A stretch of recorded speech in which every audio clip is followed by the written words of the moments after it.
Laaligaa poostii kiyya kaduraaniitis agartanii miti warri duraan na jala yaatanii maaliif Andu'aalam qeexa jettanii galgala ganama komantii na jala godhaa baatan. Hamzaan kun waan keessisaatti amane irratti osuma abbaan kee du'ellee sumaan morma. Jaalatteetti ati jibbitee sumaan morma. Dhugaa waan akka laalee achi arku akka Oromoo kana kijiba irra dibaa godhee bira kutuun jaalatu. As naqabii achi naqabii akka namaatis hin beeku.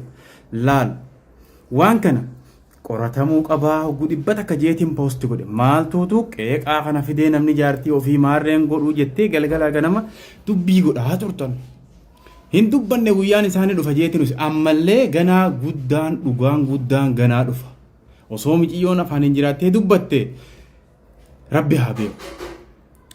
Viidiyummaan miciyyoon jalqaba dhumarratti poosti gootee duute kun viidiyoo gammachuu sitti hin fakkaatin. Gammachuun utaalee namni gaafa maal je viidiyoo xiiqii viidiyoo ifii gammachuu horachuuf barbaada namni godhuudha malee viidiyoon akkasii akhiraa kabiraati. Yaa na jaalatte yaa na jibbite yaa wanni an si gaffidu sii ta'uu baate ani dhuguma si gaffida abbuma feete ta'e. Osoo abbaan kee du'ellee dhuguma sitti hima jaalattee jibbitee yoo feete bishaan laallattee irra gadhuu idee liqimsite.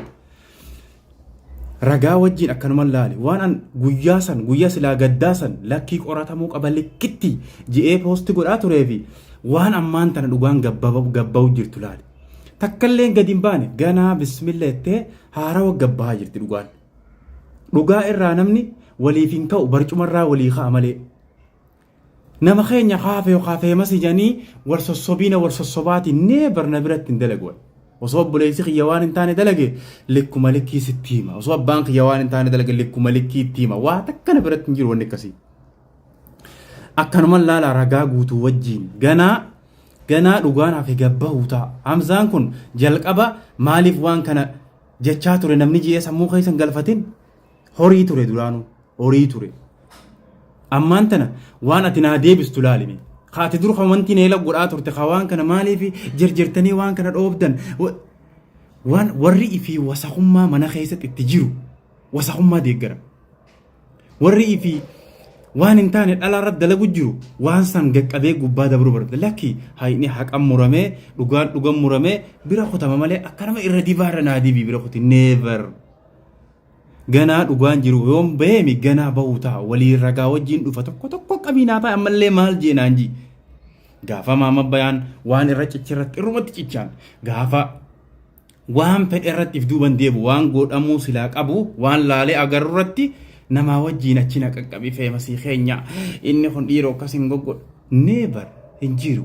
Akka laalteetuma irra garta ijji gaara kana duuba waan agarree tamuutaaniif keessaa shaqqalanii jiran. Waliin arkuu teenya ammallee dhugaan ganaan baane. Saniifuu waan kanarratti gizee hunda ni morma ammallee poolisiinuu shakkiteeti lakkii wanni kuni ta'uun qabu abadan baatee gadda ibsachuullee hin qabdu jedhanii Andu'aalam hidhatti dhoorkanii calachi godhan. Haga beellamni silaa ga'utti bahee xiqqoo gadda kiyya ibsadha minaan inni yennaan neebar wanni akkasiin jiru dhugumaan shakkamte jedhanii qabanii hidhatti dhoorkan. Yaa feemasii obboleessa kiyya maan ta'an annamaa dakhalan dhugaa jirtu irratti dhugaa horii rabbiiti. Irraa walii ka'uun hin jiru barcuma kanarraa sii ol ka'a malee Hamzaan dhugaarraa sii hin ka'u. Kana nyaatta siin jee dhugaa sitti himee si jalaa gora malee. Yoonii fi wanni an si gaffidu si fudhatamu baatte laal karaan kalabbaa malli abbaa jaan ni deemtana yalaa. Laakiin ammoo akka keetitti cubbuu ta'ee dhugarratti ciisee biran kuutu.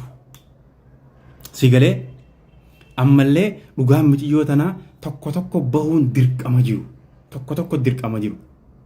Andu'aalam waan kana akka amma asirraa eegalamu kana yoonii fi dhugaan guutuun gabbaye umrii isaa hidhadhuguu jaalattee jibbitee. Sigalee lubbuun namaa feemasummaa fi maalee walitti madaalamtu. Maqaa Andu'aalam Goosaa kabajuu fi lubbuu namaa kabajuun walitti yaadu. Dura lubbuu namaa durfama.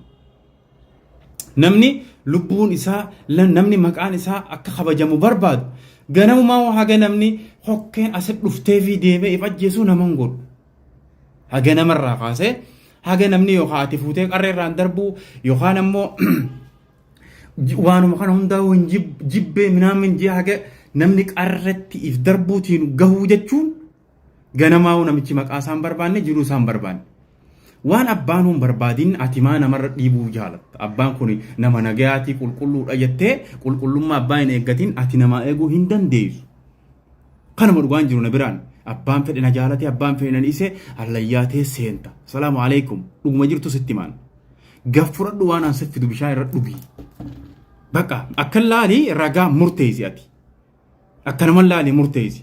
An amma dhiyoota na gaafa yoonii maanyaa kun wanna kana irra cichee galgalaa ganama maal jiru gurbaan kun quuqa Oromoo cabsuus ni qabaa bakka kana dhugaanis ni jirti jeetaman furadhe.